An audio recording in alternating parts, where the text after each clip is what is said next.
Hello प्यारे बच्चों, कैसे हो आप लोग। उम्मीद करते हैं कि आप सभी स्वस्थ होंगे, मस्त होंगे। तो कल हम लोगों ने जो है कवर किया था। कहाँ तक कवर किया था? तो कवर किया था हम लोगों ने मोमेंटम क्या होता है इसके बारे में हम लोगों ने पढ़ लिया था। ठीक है, आज हम लोग पढ़ेंगे कि मोमेंटम और फोर्स में क्या संबंध है। ठीक है, मोमेंटम यानी पी एंड किसमें, एफ में क्या संबंध है, फोर्स में क्या संबंध है। बहुत इंपॉर्टेंट है, बहुत पूछा जाता है। ठीक है, इस दोनों में क्या संबंध है, तो संबंध क्या होता है तो मैंने कल ही बता दिया था, लेकिन आज हम लोग उसका प्रूफ देखेंगे। ठीक है, जैसा कि आप सभी को पता है कि मोमेंटम क्या होता है, ये होता है m इंटू वी। ठीक है, कोई मान लीजिए एक ऑब्जेक्ट है हमारे पास, वो इनिशियली यू वेलोसिटी से चल रही है और उसका फाइनल वेलोसिटी जो है v हो जाता है और उसका द्रव्यमान कुछ m है।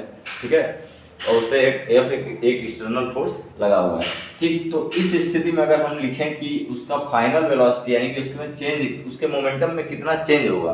ठीक है, तो मान लीजिए कि ये ऑब्जेक्ट है, ये मास m है, इसकी इनिशियल वेलोसिटी u है। ठीक है, फाइनल वेलोसिटी इसकी कुछ मान लीजिए v है, इस पे फोर्स F लगा था। ठीक है, मास अभी भी वही रहेगा, मास तो चेंज नहीं होगा, मास कहीं नहीं चेंज होता है। अगर कोई ऑब्जेक्ट है तो उसका पूरे इनवर्स में कहीं भी अगर उसको तोला जाए तो मास उसका हमेशा सेम आएगा। ठीक है, मास जो है हमेशा हर सर्वत्र एक समान होता है। ठीक, तो वेलोसिटी चेंज की जा सकती है, तो वेलोसिटी चेंज हो गई। पहले इनिशियली क्या थी, u थी, लास्ट में क्या हो गई, v हो गई। बहुत सिंपल सी बात है। अब सीधी सीधी बात मैं ये बताना चाहता हूँ कि अगर आपसे कहा जाए कि डेल्टा p बताइए, तो आप डेल्टा p को आसानी से बता ले जाएंगे कि नहीं। यानी कि अगर हम कहें कि चेंज इन मोमेंटम कितना हुआ, अगर इनिशियली u वेलोसिटी थी और बाद में जो हो गया v वेलोसिटी हो गई, तो चेंज कहा जाए कितना आया, तो आप कहेंगे जी sir p final minus p initial. आसानी से बता ले जाएंगे p final minus p initial. मैं कहूँगा ठीक है, अच्छी बात है, आपने बता ली। अब यहाँ पे पी फाइनल की वैल्यू आप सभी को पता है। पी फाइनल मतलब यहाँ पर मोमेंटम यानी कि m इंटू वी। ठीक है, इनिशियल मतलब यहाँ का मोमेंटम यानी कि m इंटू यू। यहाँ पे u क्यों कर दिया, क्योंकि यहाँ पे वेलोसिटी u है, इसलिए यहाँ पे u कर दिया। ठीक, तो डेल्टा p की वैल्यू कितनी आ गई, एम वी। और ये अब यहाँ पे हम रेट ले लेंगे, the rate of change of momentum ले लेंगे। क्या ले लेंगे, the rate of change of momentum. ये तो चेंज इन मोमेंटम हो गया, जैसे ही रेट लेंगे, the rate of change in momentum, the rate of change in momentum. ठीक है, the rate of change in momentum जैसे लेंगे यानी कि हमको डेल्टा टी से डिवाइड करना पड़ेगा। जब भी चेंज लिया जाता है किसी चीज़ में तो टाइम के रिस्पेक्ट में लिया जाता है, इसलिए हमको डेल्टा टी से मल्टीप्लाई करना और डिवाइड करना पड़ेगा। ठीक, तो यहाँ पे भी क्या करना पड़ेगा, ये हम कॉमन ले सकते हैं यहाँ पे, तो v माइनस यहाँ पे हो जाएगा v माइनस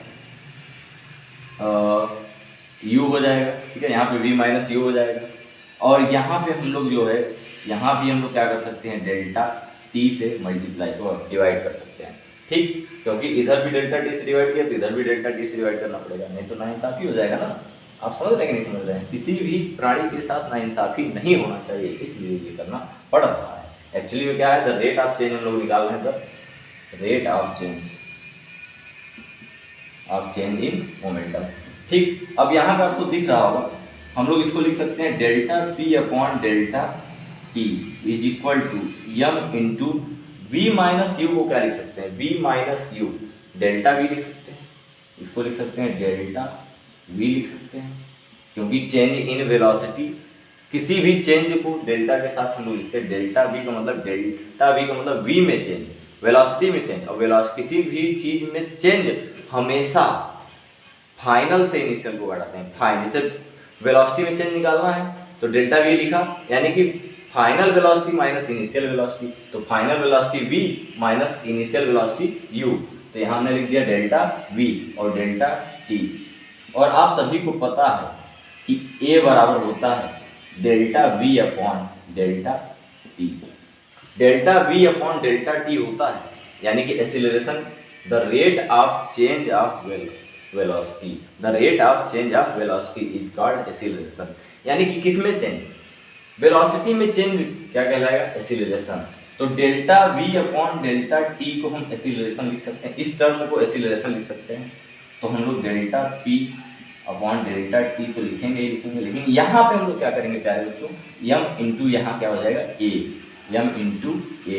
और आप सभी को पता है m इंटू ए ही तो हम लोग पढ़े थे Newton second law. Newton second law में इसी को तो f कह रहे थे। तो बताइए, फाइनली बताइए, मैं इस चीज़ को मैं यहाँ लिखूंगा, बताइए हैं, आप बताएं प्यारे बच्चों कि delta p upon delta t बराबर हम लोग m इंटू ए को हम लोग क्या बोलते हैं, एफ फोर्स, जो कि हम न्यूटन सेकेंड लॉ में पढ़े थे। एफ लिख सकते हैं कि नहीं लिख सकते हैं, लिख सकते हैं कि नहीं लिख सकते हैं, यानी कि एफ किसके बराबर होता है, delta P upon delta T. तो ये रिलेशन आ गया किसमें, पी और एफ में, मोमेंटम और फोर्स में रिलेशन आ गया, मोमेंटम और फोर्स में रिलेशन आ गया। आपको यहाँ से समझ में आ जाना चाहिए प्यारे बच्चों कि the rate of change of momentum, the rate of change of momentum is called force. ठीक है, तो यहाँ से हम लोगों ने आज पढ़ लिया कि फोर्स और मोमेंटम में क्या संबंध है, बिल्कुल ही आराम से और सरल शब्दों में लोगों ने समझा।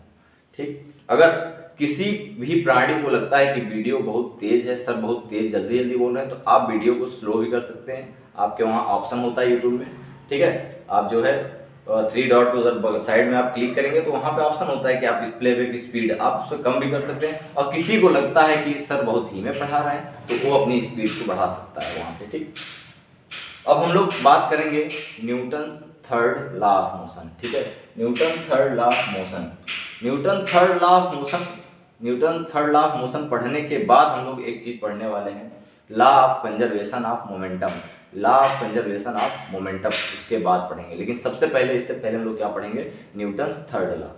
ठीक, तो प्यारे बच्चों अब हम लोग पढ़ेंगे Newton third law. Newton third law क्या होता है, ठीक है, Newton third law, Newton third law. अब हम लोग इसके बारे में पढ़ेंगे न्यूटन थर्ड लॉ होता क्या है। तो मान लीजिए कि कोई ऑब्जेक्ट है, दूसरे ऑब्जेक्ट पे फोर्स लगाता है, तो दूसरा ऑब्जेक्ट भी पहले ऑब्जेक्ट पे उतना ही फोर्स लगाएगा। यही न्यूटन ने कहा न्यूटन थर्ड लॉ में। ठीक, न्यूटन थर्ड लॉ में यही स्टेटमेंट कहा गया। क्या कहा गया कि हर एक एक्शन का रिएक्शन होता है, इक्वल रिएक्शन होता है, इक्वल, लेकिन अपोजिट डायरेक्शन में। जैसे जैसे ध्यान दीजिएगा, जैसे यहाँ पे एक ऑब्जेक्ट ए है, दूसरा ऑब्जेक्ट बी है, अगर ए बी पर फोर्स लगाएगा तो बी भी ए पर फोर्स लगाएगा।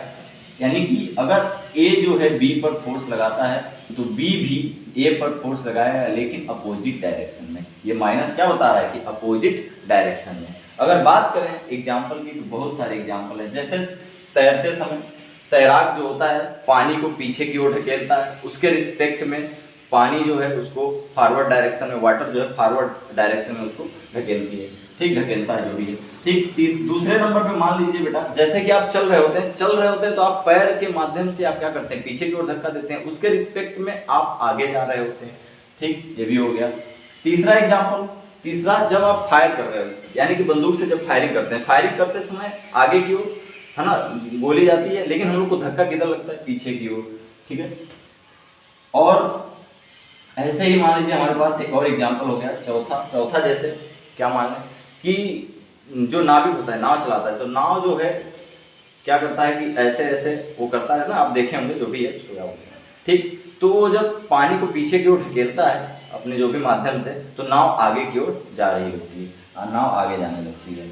ठीक, और भी बहुत सारे एग्जाम्पल। इसी नाव में ही जब आप उतरते हैं, नाव पे जब आप उतरते हैं तो आप पीछे की ओर ढकेलते हैं तो नाव आपको आगे की ओर ढकेलती है। ठीक, ये भी एग्जाम्पल हो गया। इस तरह बहुत सारे एग्जाम्पल हैं। इस पूरा दुनिया में जो है न्यूटन के थर्ड लॉ से एकदम भरा पड़ा है। ठीक, तो उम्मीद करते हैं कि न्यूटन का तीसरा नियम आपको समझ में आ गया होगा, न्यूटन थर्ड लॉ समझ में आ गया होगा। क्या है कि एवरी एक्शन है वो reaction, every action have reaction, reaction equal but in opposite direction, equal reaction but in opposite direction, opposite direction में। ठीक है, अपोजिट डायरेक्शन में हर एक्शन का एक रिएक्शन है, वो भी इक्वल मैग्नीट्यूड में, लेकिन डायरेक्शन अपोजिट रहेगा। ठीक है, यानी मैं किसी चीज को धक्का दे रहा हूँ, वो भी मुझे पुश करने का प्रयास कर रहा है, धक्का दे रहा है। ठीक, आप इस चीज़ को अच्छे से समझ गए होंगे। न्यूटन थर्ड लॉ क्या है कि अगर किसी ऑब्जेक्ट पर कोई बल लगाया जा रहा है, दूसरा ऑब्जेक्ट भी पहले ऑब्जेक्ट पे फोर्स लगाएगा। ये न्यूटन का थर्ड लॉ है। ठीक, तो आज के लिए हम लोग बस इतना ही रखेंगे। अगले दिन प्यारे बच्चों हम लोग कवर करेंगे कि law of conservation of momentum क्या होता है, उसका डेरिवेशन भी करेंगे। और डेरिवेशन करते समय हम लोग इसी फार्मूले का उपयोग करेंगे, न्यूटन्स थर्ड लॉ का ही प्रयोग करेंगे। Law of conservation of momentum में भी न्यूटन्स के तीसरे नियम का पालन करेंगे। ठीक, तो आज के लिए प्यारे बच्चों बस इतना ही। बहुत बहुत धन्यवाद। आप साथ बने रहिए, अच्छे से पढ़ते रहिए। वीडियो आपको बहुत तेज लगता है तो आप स्लो कर लीजिए, स्लो लगता है तो आप तेज कर लीजिए। आपके पास ऑप्शन है, आपके मोबाइल में यूट्यूब ने ये ऑप्शन दे रखा है, आप उसको कर सकते हैं। ठीक, बाकी लाइक शेयर सब्सक्राइब जरूर करें ताकि जो है सब लोग देखें भाई, सब लाभ उठाएं, पूरी दुनिया पढ़े, आप भी पढ़ें, सब बढ़ें। बहुत बहुत धन्यवाद।